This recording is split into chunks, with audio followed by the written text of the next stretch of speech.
Well, good evening, folks. Welcome on board. Welcome to new people watching. If you haven't already done so, please subscribe. Hit that subscription button. I'm more into quality than quantity. Ask my wife about that one. But the reality is, you can have millions of subscribers, but I value the subscribers I have. And I try to answer and make comment on each comment received if it's decent, or delete the ones that are horrible and nasty and offensive and contain rude words. So they're the rule game. That's the game of the rules. The rules of the game. I mean, I do suffer from dyslexia. So no, I don't really. I'm just very tired. Anyway, welcome aboard.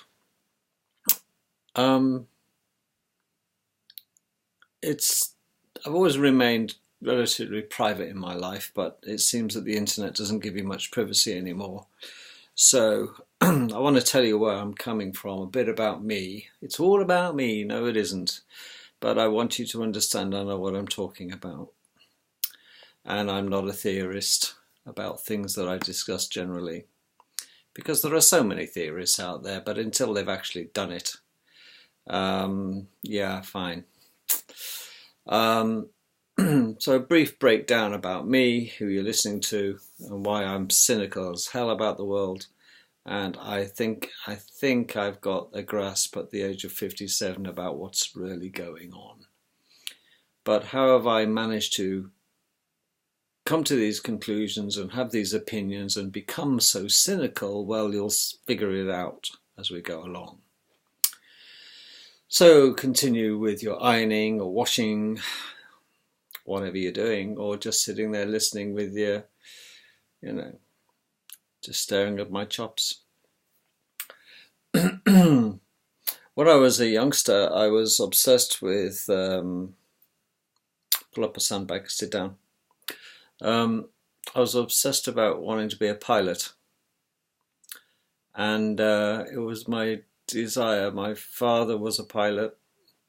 And we spent many hours happily playing with aeroplanes, and it was my destiny, Luke, as they say, to become a pilot. Like all things, that's one thing, having an ambition. The second thing is to realize it. Very few people end up in life doing the job they dreamed of doing, and I'm a casualty of that. But not for good reason. For good reason, actually. I used to worry about saying goodbye to my dad and wondering if he was going to come home every day, because jets have a problem of crashing. They do. They have a habit of crashing, certainly fast military jets. And I didn't quite understand the dangers really when I was very young about perhaps today's the day and the last time I give him a kiss goodbye to work. And in hindsight, it's a horrible thing for a child to have to grow up with, the fear, because your parents are in dangerous jobs. And I grew up with that fear, and I buried it very deeply in my mind. And I had 4 older brothers at the time, and we all just accepted this. And my heart goes out to families whose fathers of such children, and now mothers more and more, are getting into jobs where you just don't know. It's a dangerous world, folks. It truly is a dangerous world. And sometimes, doesn't matter how clever you are, when it's going to go down, it's going to go down because of mechanical failure or whatever. And, most of the time it's a terminal experience. Having said that, then, I still had a passion for flying. And I spent all my waking hours, my spare hours, my father and I were bonding. I was his best buddy. And it seems I was apparently, according to my mother, the apple of his eye. I have no idea why, but hey ho. So we did bond very closely, and as time grew on and I ended up spending less and less time with my father because I went through puberty and I discovered girls, and he would ask me if I wanted to go and spend the day with him to go flying. And I would say, no, I'm going to see my girlfriend today, Dad. And you could see the disappointment in his face. And had I appreciated that at the time, I would have spent even more time with him because I loved him dearly, and I hurt him very often, I'm sure, by making him go solo many, many times. And he'd lost his best buddy, which was me. I didn't realise what I had in my hands was a special father. So, girls come and go, but fathers are there forever, aren't they? I grew up in an Air Force environment, obviously, because the military brats, when your parents are in the Air Force, you are away from civilians in the sense that you're put into a perimeter housing, or the camp has actually got barbed wire around it to stop us escaping, and never mind the others getting in. But we were separate from civilians. And in my schooling times, coming towards the latter part of my schooling, I was shoved off to boarding school, away from the delights of being with my father. But apparently it was for my own good. And I'm sure my father was saddened by the affair, but you've got to be cruel to be kind sometimes. So off I went. Anyway, I still had the hankering after getting in to be a pilot. But the reality is, I have to get into the military as a pilot, first of all, you have to have what they call A1, G1, Z1 medical fitness, and I didn't have this. So I couldn't get to even do it if I wanted to. So, because the military standards are very, very, very high, far higher than civilian standards for aircrew. And to be honest, the academic side I would have found challenging, but I'm not going to admit that. I could possibly, well, probably have got through it, but it was never to be. But I knew that I wanted to either get in to be aircrew or get into medicine or dentistry as well. Strange combination, I know, but I thought, well, if I can't drop bombs on people in other countries, I may as well try to help people in the country I'm at and in. That was my logic, and I thought, well, the last thing I wanted to do was to work in a cold environment outside. I just had to look at people who dig ditches in the winter and realise what a ball breaker it really is. No, it's just seemed to me too much like hard work, to be brutally frank. So I wanted an easy life, but I equally wanted to be paid what I thought I was worth. And I believe in a quid pro quo. That means I get out what I put in, and if I can help enough other people in their lives who are less fortunate, I'll get my reward in due course. But I have to put out to get back. But what you get back is tenfold of what you put out. That's a life lesson. So I looked at medicine and dentistry, and I decided to go down the medicine route. And I joined the Air Force, and ended up, I don't want to expose everything, excuse the pun, but I got involved with surgery and anaesthesia, and I was sent to one of the military hospitals in the UK to train, and shortly thereafter went off to Maastricht University Hospital in Holland for 4 years. And I learnt everything there is to know about anaesthesia, as well as, of course, by default, anatomy, physiology and surgery, naturally. I have, during my time, I'm going to be brutally frank, if it offends you, I'm sorry, but I've been involved with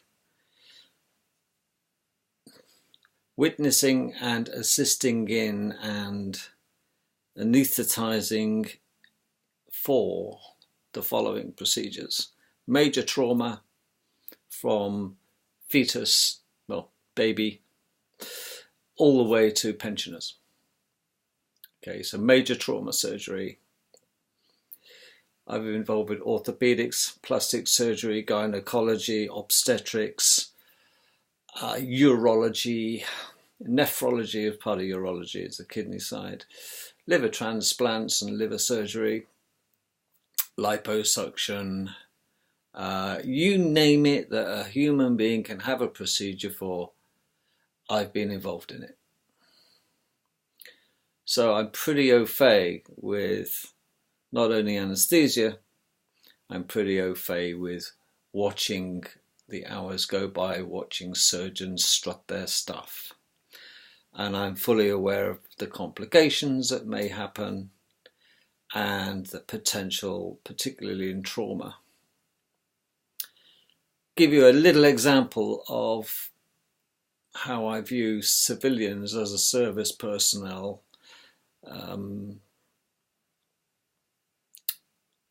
Operating at a hospital, an RAF hospital in Ely, Cambridgeshire, once it's closed. These military hospitals now have gone into civilian hospitals. There's 4 major ones in UK that hijack civilian hospitals and have a joint service wing now. So QE Hospital in Birmingham, we've got one in Peterborough, James Cook University Hospital in up north, and the other one I can't recall, to be honest with you, but there's certainly 4. Maybe Boston in Lincolnshire, the Pilgrim Hospital. So you're listening to someone who knows surgery backwards and anaesthesia absolutely backwards, in trauma and paediatrics and obstetrics. And I know all the shortcuts, I know the drugs, I know the procedures, because I'm such a big head. Not. You learn a lot just by simply being in that environment. I also spent time in the Falklands, under fire, not that I brag about it. I was there for 3 weeks. Wow. And the war ended. But we were putting people back together in a field hospital in the Falklands. And that was an experience. And yes, I like penguins. There we are. So I am a vet in that respect. Other than that, I decided after close on to nearly 15 years to come out and get out of 4 walls, basically. And that's what I did. I got out the 4 walls because I was frustrated. I was very, what's this, a sun? Because you live indoors all the time. And I was wanting a change. It was actually a midlife crisis.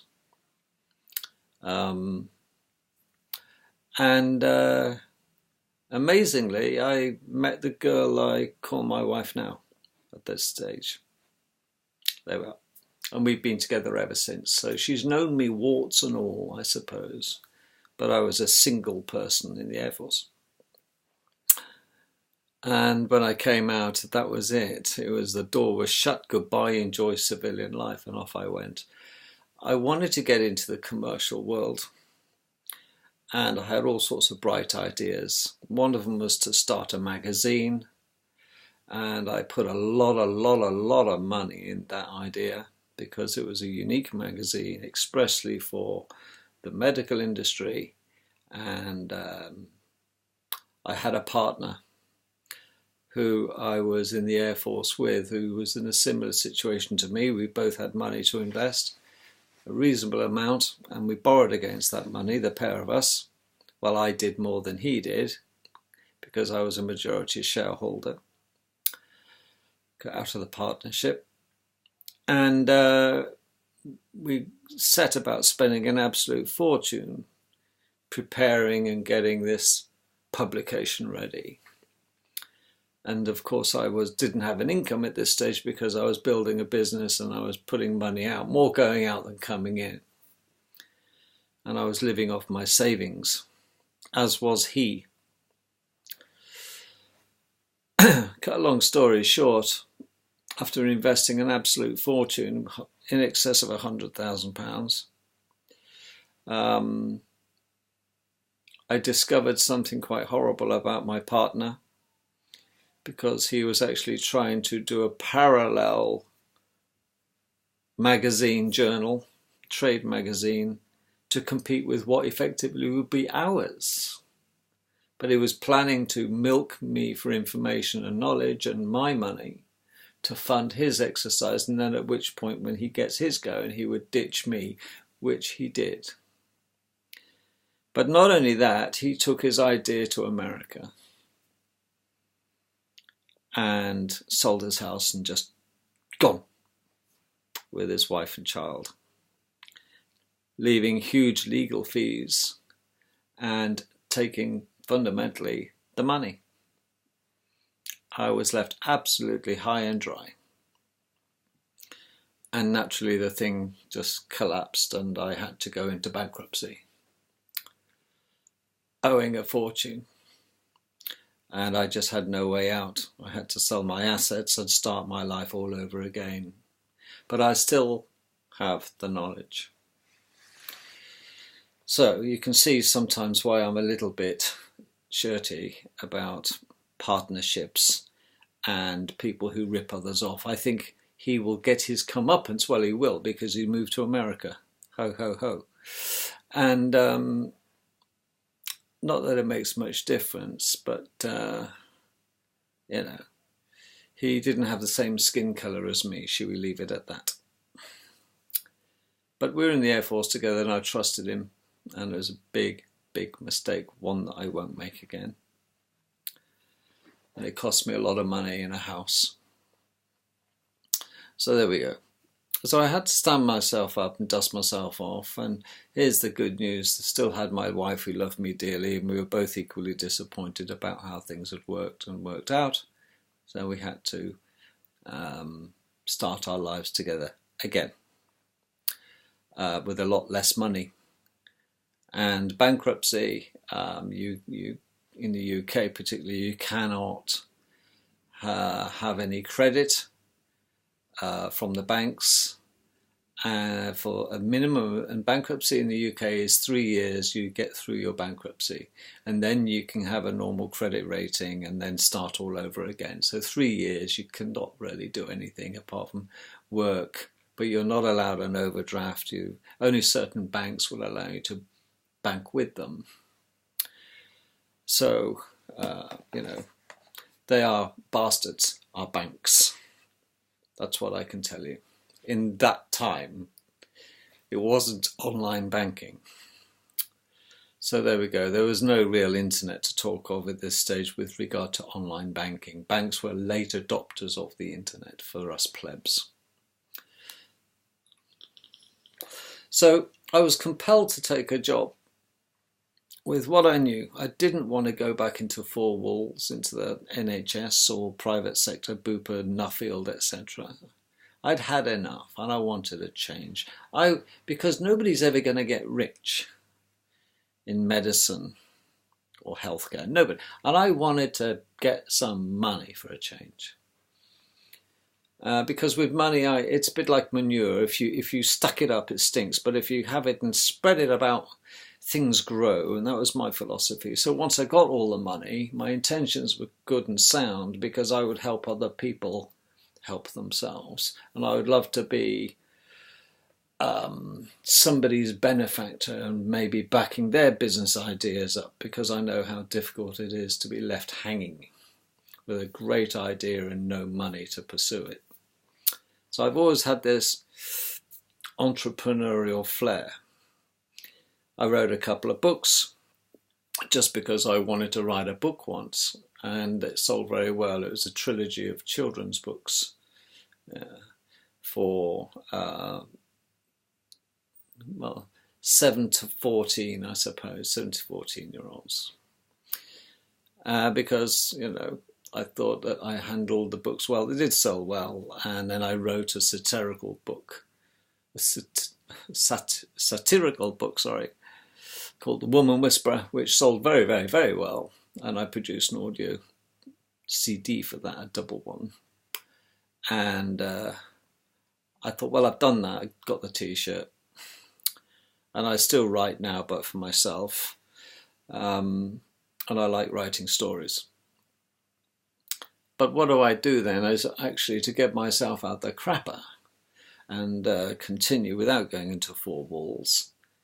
I decided that I would go and work in the medical equipment industry, selling medical equipment, high-end, very high-end, complex medical equipment.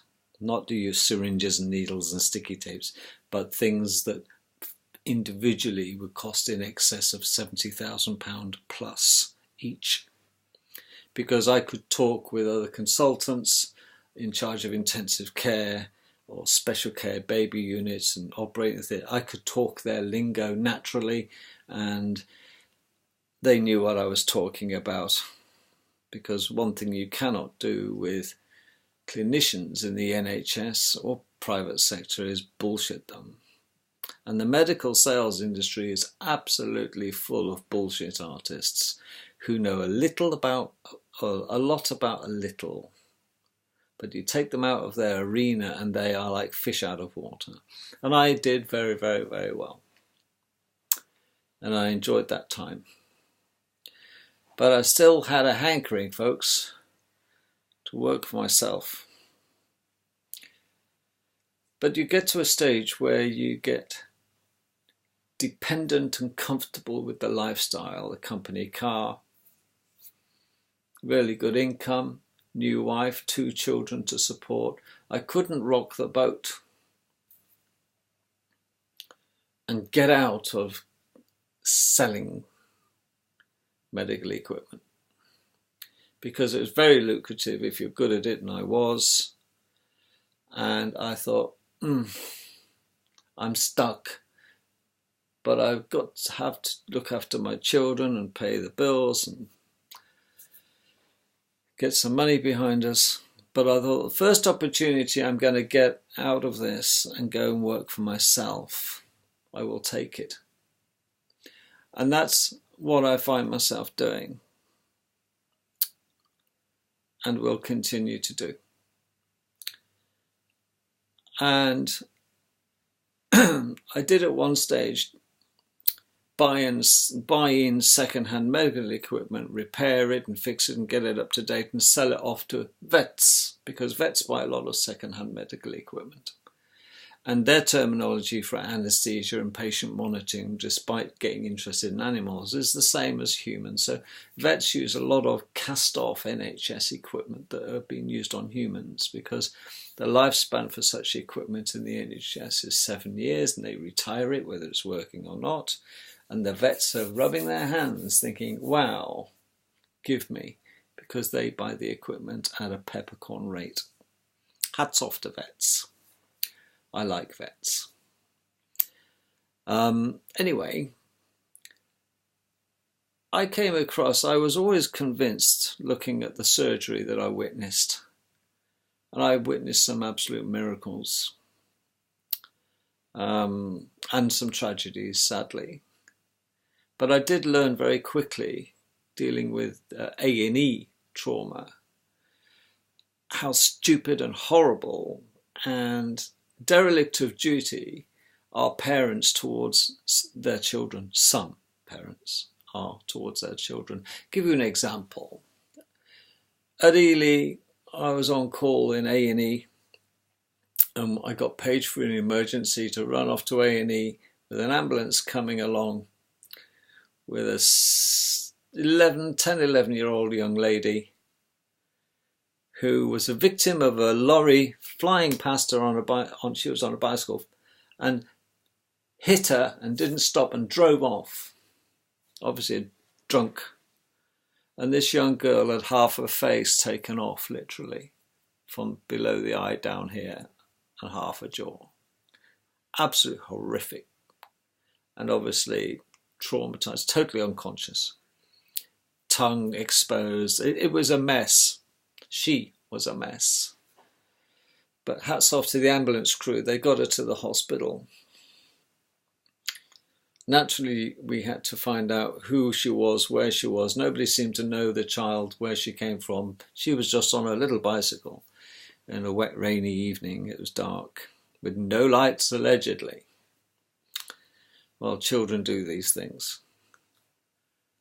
And eventually we tracked her parents' contact details down, and we discovered that where she lived. And we phoned her parents to say, you must come into A&E. You never know, you see, if you're reading the last rites. You know, we could do the surgery and the repairs and save a life without the parental consent, naturally, but it would be nice to let the parents know where their little button is. And would you believe it that they said that cannot not wait till tomorrow because they had a party to go to. Can you imagine? Oh man, oh man. That just said it all to me. And they were arguing about, the police said, if you don't make your way here, we will come and get you. It got that bad. It was dreadful. Anyway, you'll be pleased to know the little girl did survive. More by luck than judgment somewhere. With the grace of God, she survived. But she had a lot of plastic surgery and a rebuild of the facial maxillary surgeons came in. The jaw was, you know. This was before 3D printing of such things, of course. Anyway, that's the bad side. The other side is I was actually witness to 6 babies being born all at once from the same mother. That was quite a unique experience. 6 triplets. Yes, not many of those happen in UK either, and I was there. They had 6 incubators and 6 resuscitators lined up in theatres to get these little dots about this big and pop them in. They survived. Absolutely amazing. All girls. Fancy that. Couldn't be. Statistically, you would lose your money if you put a bet on that one. So I had some wonderful experiences. But I also knew I saw some horrors. I saw some hackers, some slasher surgeons that shouldn't be left near a scalpel, and basically people who weren't people. They were just butchers. And I don't know how they become surgeons, but they did become surgeons. And unfortunately, a lot of patients were under the knife to such people. But also I recognize that lots and lots of modern medicine is wholly dependent on the pharmaceutical industry. And for me, this is a real bugbear. Because we are a bag of chemicals. We're 90, the jury's out on this figure, but 96-97% water. And the rest is just mineral. That's it. So when we get boiled down to it, when it boils down to it, when they fry us and cook us in the furnace, when we depart, if that's your thing, we end up in a box that bag. Because we're just a bag of minerals and salts. Well, let's face facts. We're liquid beings. Should we leave it at that? And I marvel how some people actually survive with the way they treat their bodies. He says vaping. But I used to smoke 30 cigarettes a day. And I wish I hadn't. But life is full of regrets. So here I am, or there I was, selling medical equipment for other companies, and I had visions of wanting to work for myself. Why should I Why should somebody else make a profit out of my talents?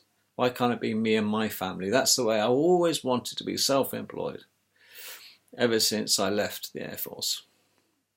But timing is everything. I couldn't find the right niche in which I not only made money, but I enjoyed making money, because it's a symbiotic experience, isn't it? So I was perhaps being a bit too picky in my new career.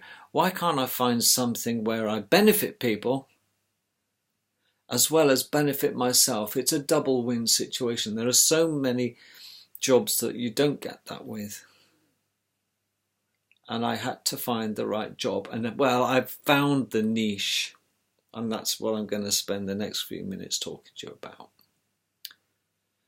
Pharmaceuticals play an incredibly important part in modern medicine.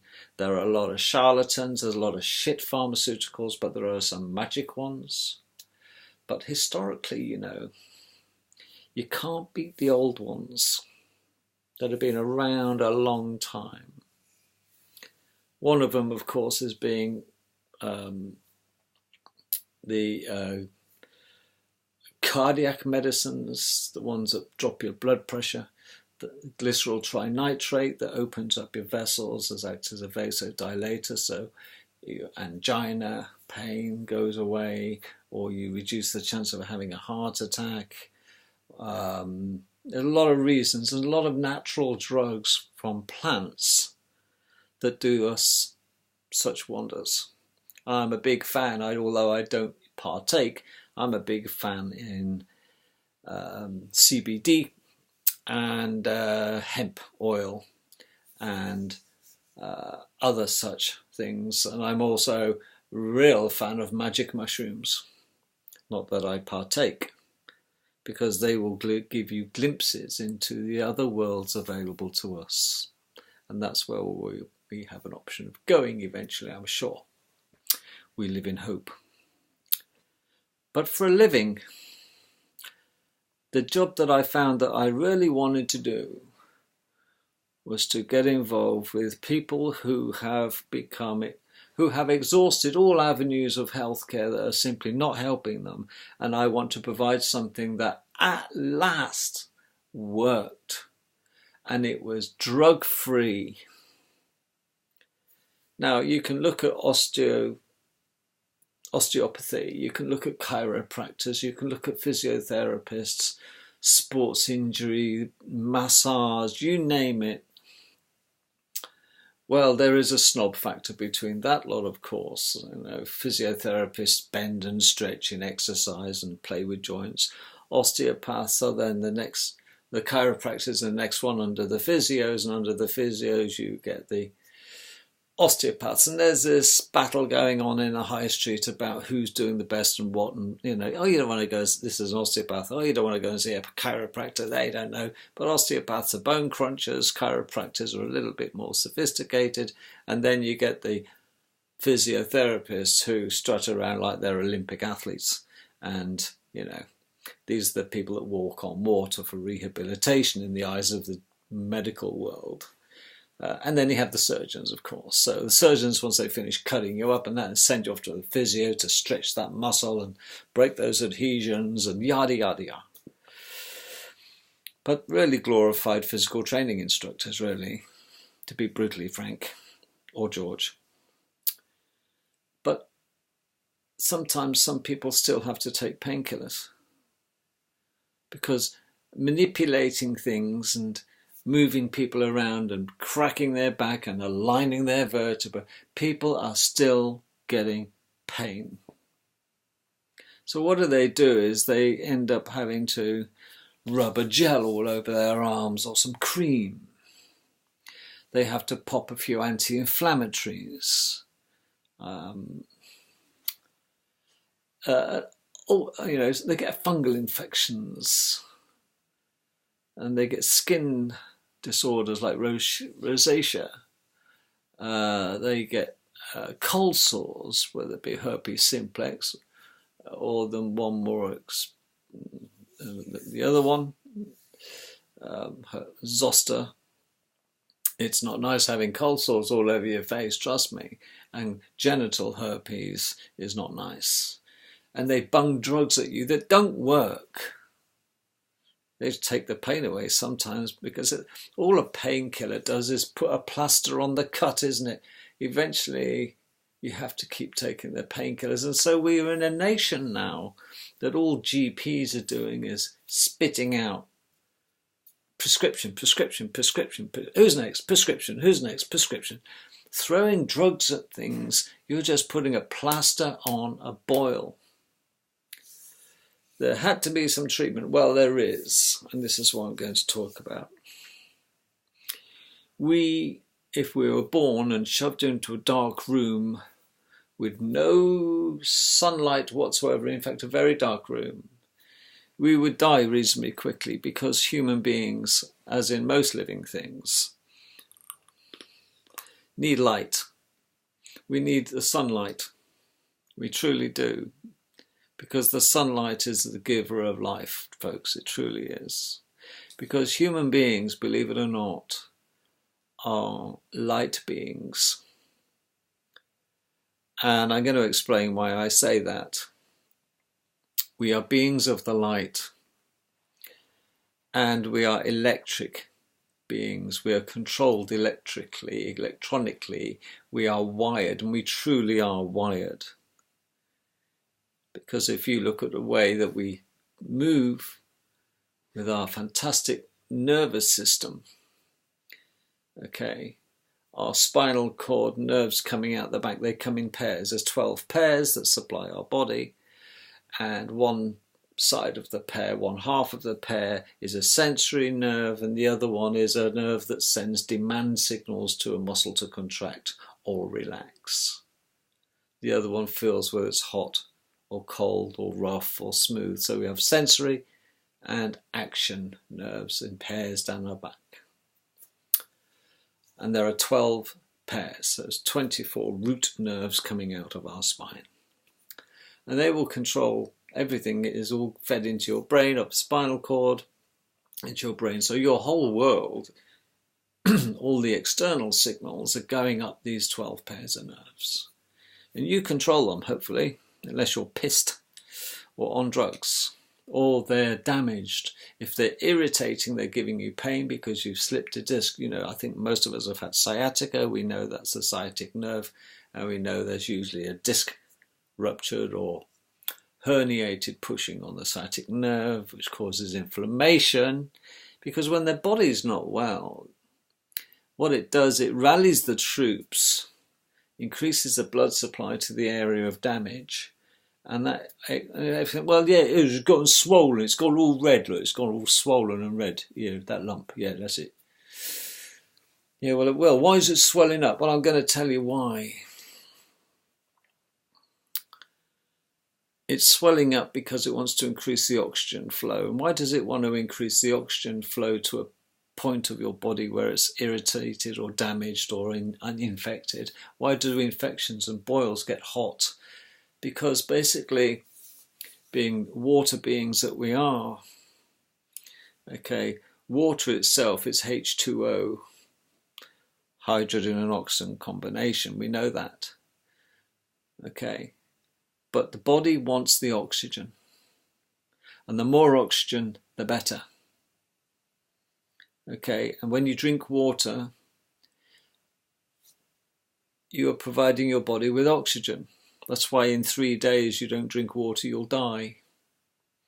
As well as being very unwell, deprive your body of water for 3 days and see how you feel. With just no fluid ingestion. Within 3 to 4 days, most people will die. Food you can live without for weeks, but not water. Because water provides a third, if not more, of the oxygen requirements for your body. Believe it or not. Because we absorb the water in our stomach. It's the first thing the stomach wants to absorb is water. Water is absorbed in our stomach. And it goes off to send those H2O molecules around our body because it needs to deposit the oxygen into various cells within our body. Okay, establish that. The other way we get oxygen into our bodies, of course, is to breathe in and out. So there's two ways of getting oxygen into our body. We breathe it and we drink it.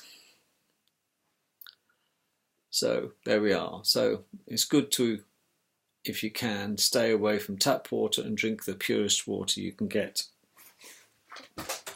I'll give you an example. I drink fizzy water, Summit fruits. Okay, and it's fizzy. It's fizzy because I get trapped gas and I burp a lot. Okay, but that's how I buy. I don't drink tap water, and I filter all my water. All of it. I try to keep my water as pure as possible. So, there's a reason for that. But the big reason, the big benefit for all of us is that we live in an area where we need oxygen. The fundamentals of life. And it's the biggie. The last thing I want to do is eat drugs just to cover up the pain.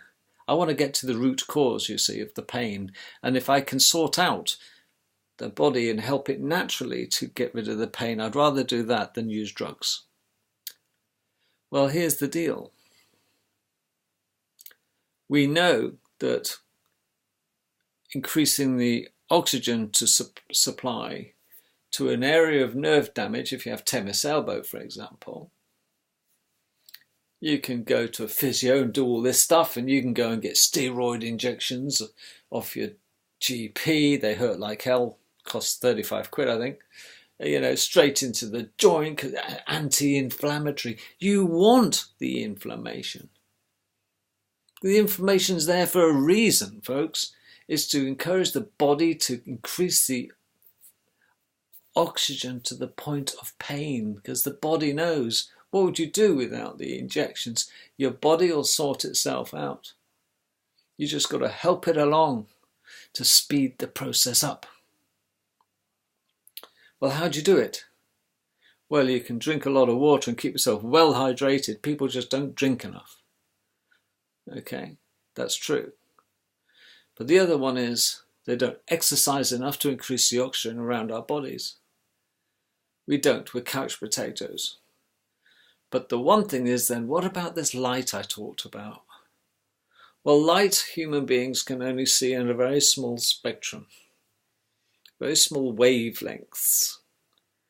You know, Richard of York gave battle in vain, red, orange, yellow, green, blue, indigo and violet. And then at one end we have X-rays, and the other hand we have, you know, the list goes on. But there is a spectrum of light surrounding us all that animals can see. See? Animals and birds and insects can see a world you would so magnificent to look upon, but we don't have that. Our rods and cones are set to a set wavelength of reception, and that's all we see. But insects and birds and dogs see in black and white, sadly. That's true. They don't have any colour receptors in their eyes. Very sad for dogs, isn't it? But they have a great sense of smell to compensate. But you have to find a wavelength, you see. A set wavelength. You know, we have infrared, but on top of that then we have, you know, not far from the infrared spectrum, with the invisible lights. We know they're there, we can measure them, but we know their wavelength as well. And we have to find if there's a benefit to using them, and there certainly is. We all know what an infrared laser looks like. We can see them pointing around, can't we? They're not really infrared, but they're nearly there. But you tweak it a little bit, it becomes infrared. And we know that infrared is nice and warm, man. These heat lamps that you put on your back, oh, it feels lovely when you've done your back in. But it's not that encouraging. It just creates a nice warm patch for a while and gives you comfort and relaxes the muscles. That's fine. You know, it's better than nothing. If you can get rid of your backache or your aching muscles using infrared lamp, hats off to you. But sometimes the damage is a little bit deeper. Sometimes it's not the muscle. Sometimes it's the nerve or the bone or the cartilage that needs to speed itself up. And nerves take an age to heal. They regrow about 1 millimetre, if that, per month. So if you've got a nerve that's separated by about 0.5 centimetre, well, do the maths. They've got to come back together again, and they will, if there's not too much damage, come back together. But it'll take time, and time needs time.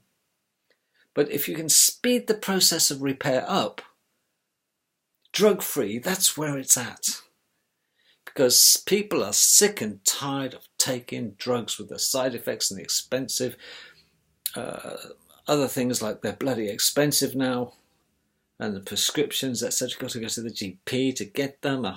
You know, well, if you have a laser, okay, and a laser is well capable at light speed of penetrating considerable depth of the human flesh. It can burn it on the surface, it can burn it deeper.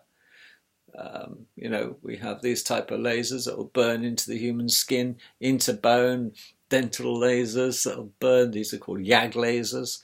They'll burn your teeth. YAG lasers at different wavelengths will treat the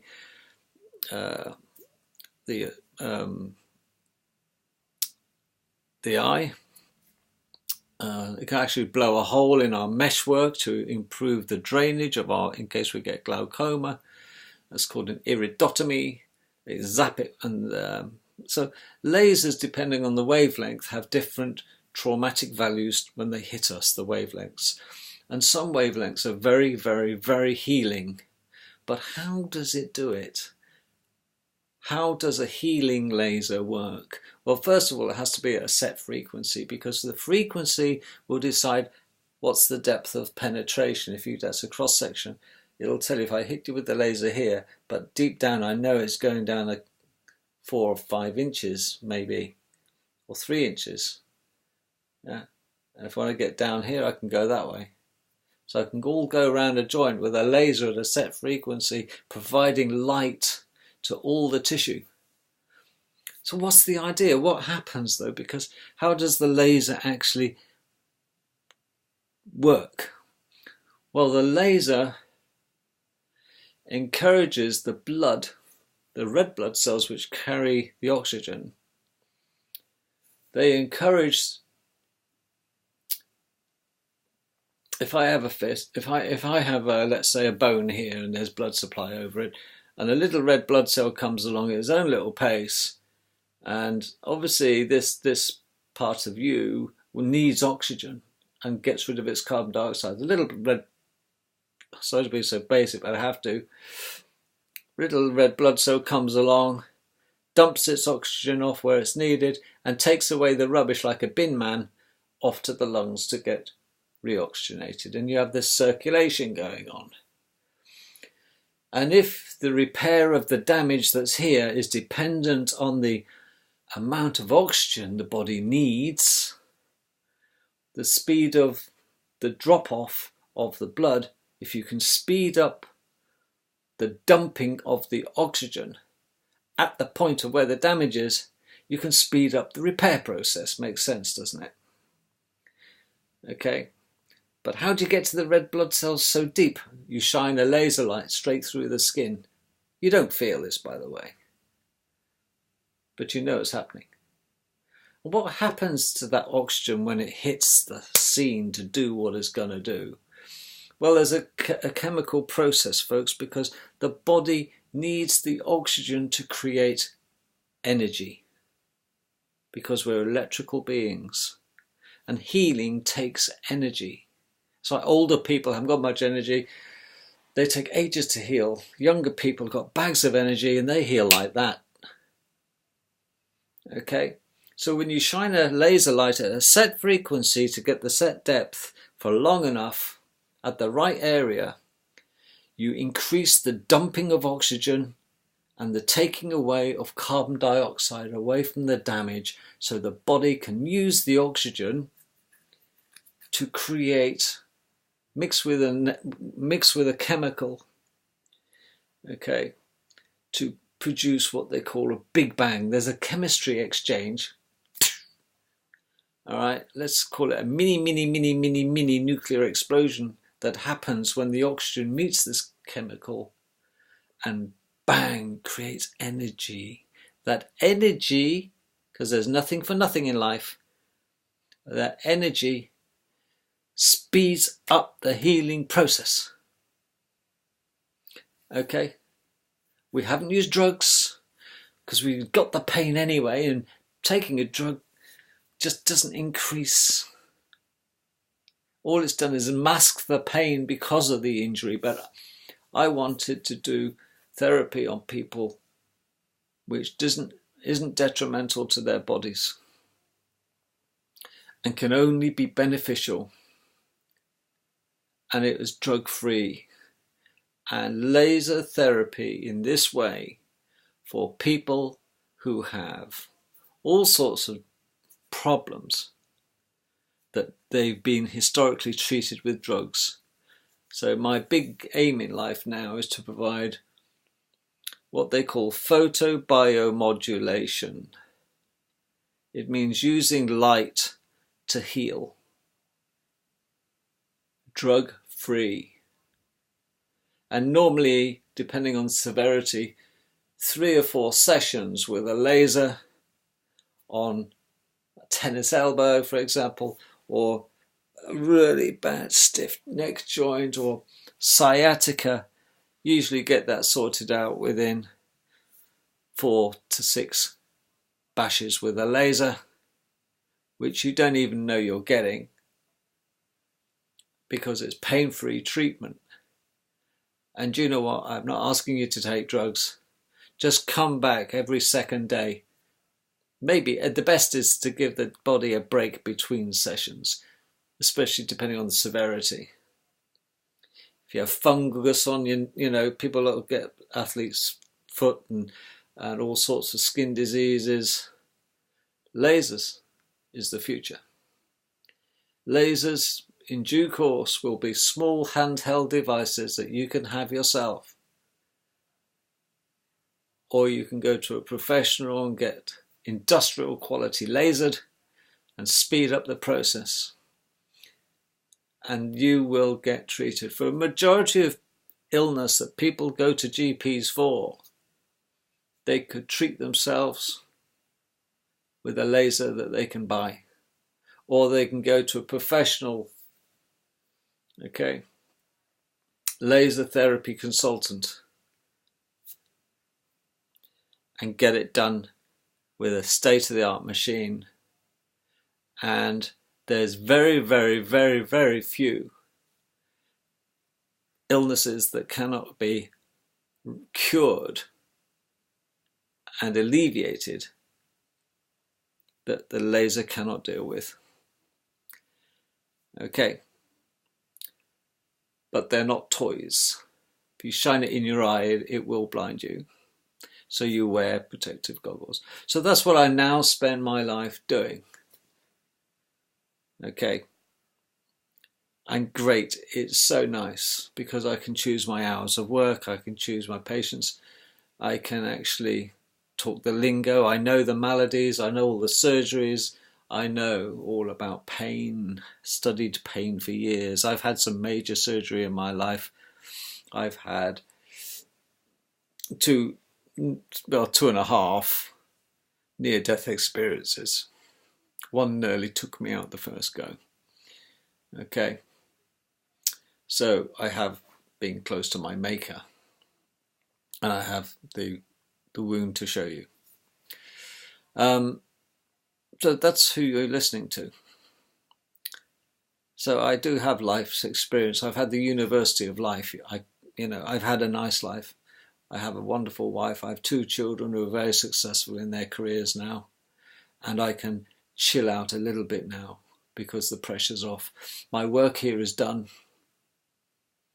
My children, with my wife and mine efforts, have flourished and become from the butterfly to the beautiful moths or butterflies that they are. And if I went to my grave now, I would have no regrets. All I know is I spend my life now doing a job I love, meeting folk and helping them to help themselves in a drug-free environment with non-invasive non-invasive therapy that allows them to keep their dignity and can be given at their home.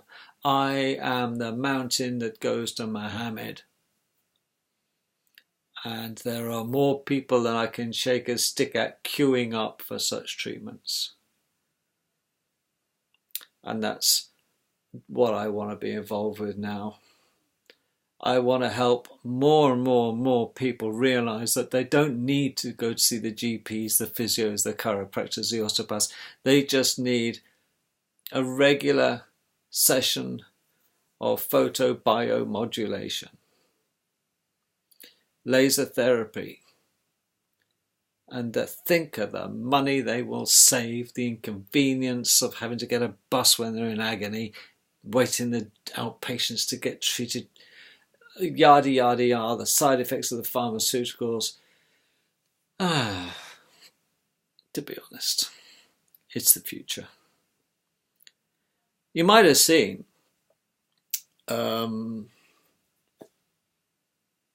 Star Trek, many years ago, when the doctors get somebody and they, what's the matter with him, Jim? Not as we know it. And Spock or whatnot who's the doctor in Star Trek? I've forgotten. McCoy, or I think it was. Used to with a little sort of hand thing, like a little like, just turn it on and beep, beep, beep, beep, beep, beep, beep, beep, and he used to buzz it around. He's giving a complete diagnosis, and very often, soon, in fact, it's round the corner. Laser therapy will be provided by something that big, and you'll be able to treat your own cold sore on your lip with a laser, treat your own ear infections with laser hitting your eardrum, because that's most pain comes on the tympanic membrane from infection. It'll shine through your eardrum into the infection that may be sitting behind the eardrum, so you don't have to stab the ear to get to the infection, like ENT surgeons often have to do to drain the ear from the infection. I can put that on my fingernail, it's all fungused up, and I can shine it through my fingernail, that light, and kill that fungus, and eventually the nail will grow back beautifully. I have gingivitis. If I did gum inflammation or gum disease, okay, I could just shine that light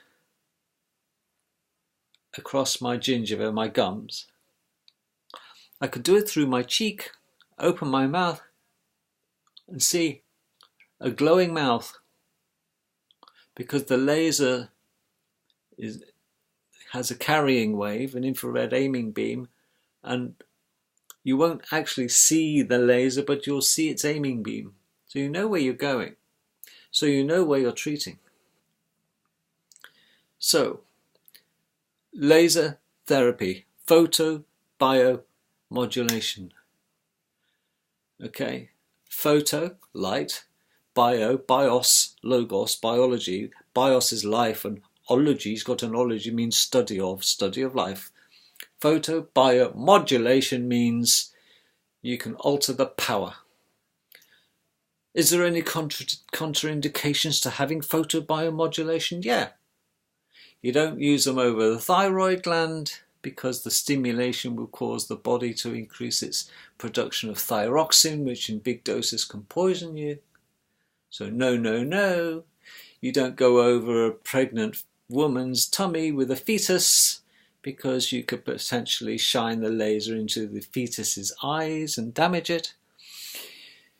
What you can do, what's the other things you can't do? You shouldn't go over tattoos that are dark, because obviously the dark tattoos, the black particularly, absorbs all the heat, and you can get a surface burn, because the black will absorb most of the light. That's why people wear white in Saudi, because it reflects the light. Other contraindications. Well, you don't, there are very few contraindications. Don't look at it. You don't use it without the goggles. Okay. Otherwise, you just got to be safety conscious. Okay. But there's a lot of crap out there. You'll end up buying. There's end up being a light bulb.